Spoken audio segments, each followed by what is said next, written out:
The Bible Study Podcast. Today the Bible Study Podcast continues the study of the book of Hebrews with Hebrews chapter 12.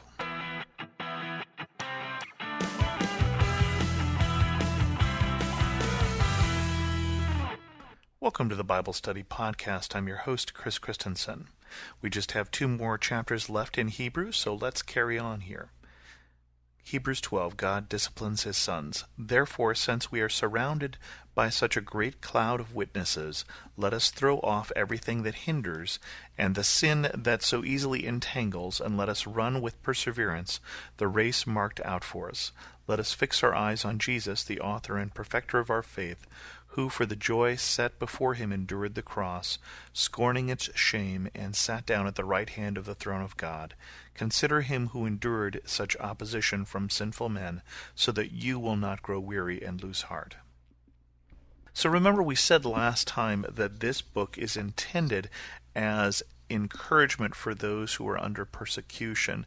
I think it's also encouragement for those of us who just need to plod along, those of us who need to carry on with the walk of faith at times that is difficult.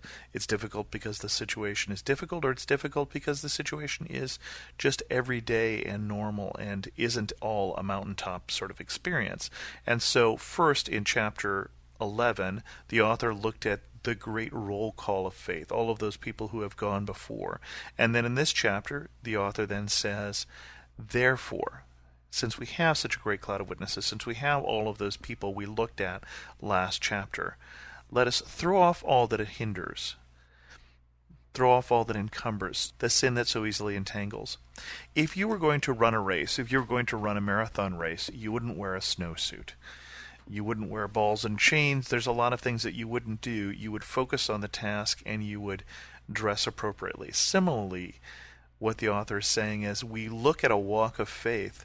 Why are we pulling along this baggage? All of these things that hinder and entangle us, the sin that we try and bring with us, the old life that we try and carry forward as we're trying to live a new life. Instead, let's run the race with perseverance. So this is a marathon. This is not a sprint. And fix our eyes on Jesus, the author and perfecter of our faith. So fix our eyes on the prize and the goal and the example of Jesus who's outrunning ahead of us. The author and perfecter of our faith. So both the source of our faith as well as where our faith will become complete. And then we look at the example of Jesus, who for the joy set out before him endured the cross. Because he kept his eye on pleasing God and what it was that God wanted him to do, and the restoration that would be accomplished through that horrific sacrifice, he was able to endure the cross, endure its shame, and then sit at the right hand of God. So as we are opposed by sinful men, we shouldn't grow weary and lose heart. In your struggle against sin, you have not yet resisted to the point of shedding your blood, and you have forgotten the word of encouragement that addresses you as sons. My son, do not make light of the Lord's discipline, and do not lose heart when he rebukes you, because the Lord disciplines those he loves, and he punishes everyone he accepts as a son. And so this is a proverb that the author is using here, and he's saying at this point, it might get harder. You haven't yet shed blood, but others have in the faith. You haven't yet gotten to that point, but that is coming. And then also uses this, that things don't always go easy for those people that are loved. That a son is disciplined if son does something wrong. It is not an act of love to let your children do whatever they want. It is an act of love to discipline them and raise them rightly and raise them as people whose actions will serve them well. Endure hardship as discipline. God is treating you as sons. For what son is not disciplined by his father? If you are not disciplined, and everyone undergoes discipline, then you are illegitimate children and not true sons. Moreover, we have all had human fathers who disciplined us, and we respected them for it. How much more should we submit to the Father of our spirits and live? Our fathers disciplined us for a little while as they thought best, but God disciplines us for good, that we may share in his holiness. No discipline seems pleasant at the time, but painful. Later on, however, it produces a harvest of righteousness and peace for those who have been trained by it. Therefore, strengthen your feeble arms and weak knees. Make level paths for your feet, so that the lame may not be disabled, but rather healed. So the author didn't have as an example to draw on a personal trainer who would push us even past the point at which it hurts so that we'd build up strength, which I think would be a good analogy to what he's trying to accomplish here, but instead uses the idea of a father disciplining a son, because this is something that they could relate to. Not discipline as in punish, but in this case we're talking about discipline as in strengthening, as in going through things that are difficult because of ultimate reward. Runners need to be disciplined. Marathon runners don't just go out the day of the race and decide they're going to run 26 miles.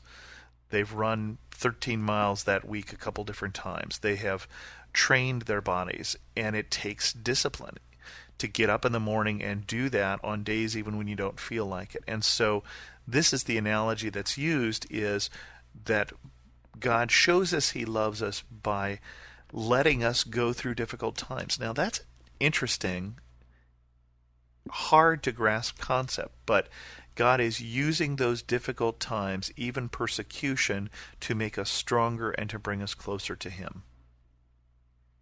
That's a difficult thing for us to see, and I think it takes faith to see that as an act of love. And then continuing on, make every effort to live in peace with all men and to be holy. Without holiness no one will see God. See to it that no one misses the grace of God, and that no bitter root grows up to cause trouble and defile many. See that no one is sexually immoral, or is godless like Esau, who for a single meal sold his inheritance rights as the oldest son. Afterward, as you know, when he wanted to inherit his blessing, he was rejected. He could bring about no change of mind, though he sought the blessing with tears. And we're starting to close down this letter, and so we're starting to get those usual encouragements at the end of letter in terms of how we should live. And the two particular things we're looking here is to live not godless like Esau, and to not be sexually immoral. Sexual immorality would be something that would be very common in the world outside the Jewish world, in the Greek world, the Roman world. What is considered sexually immoral in the Bible was common practice. And then godless like Esau. Esau so didn't value his inheritance that he was willing to give it up for a meal. Value your godliness. Value holiness is what the author is encouraging us.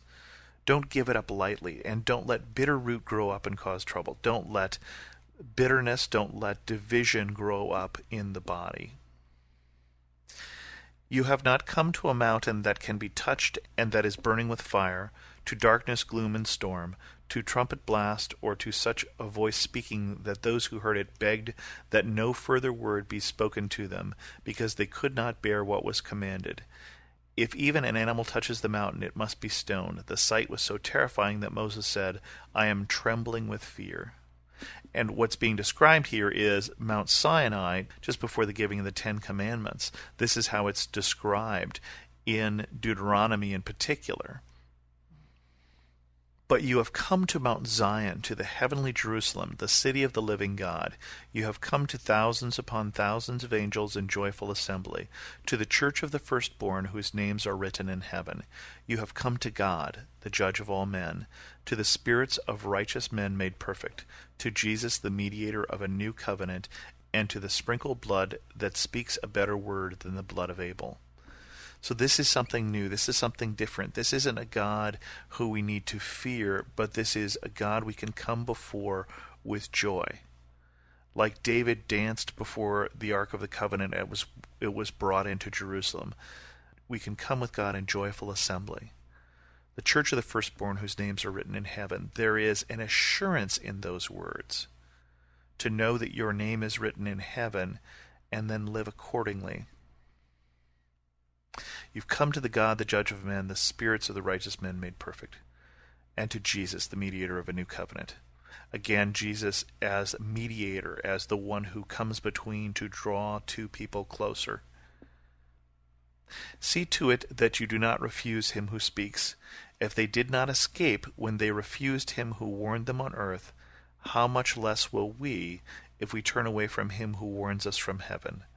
At that time his voice shook the earth, but now he has promised, once more I will shake not only the earth but also the heavens. The words once more indicate a removing of what can be shaken, that is, created things, so that what cannot be shaken may remain.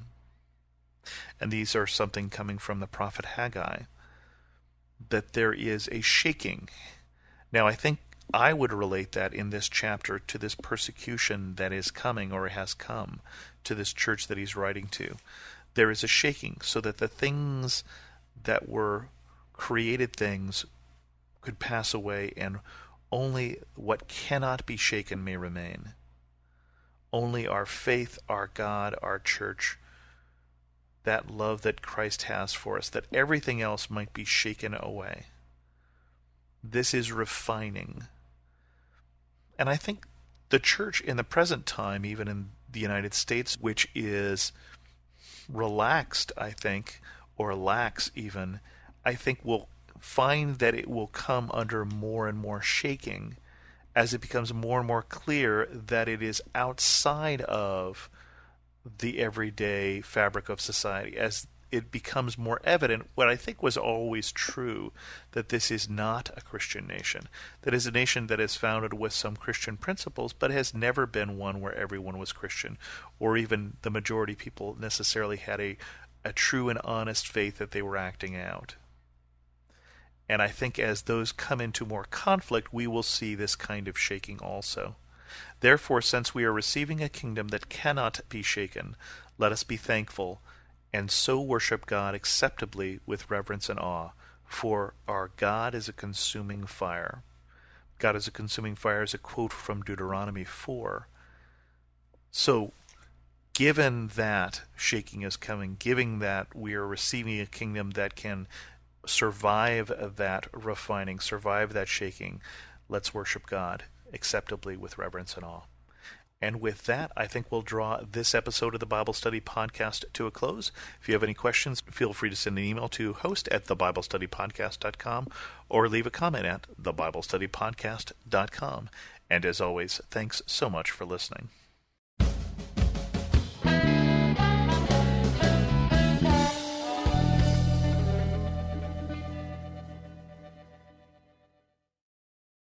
For some of us, personal finances aren't just personal.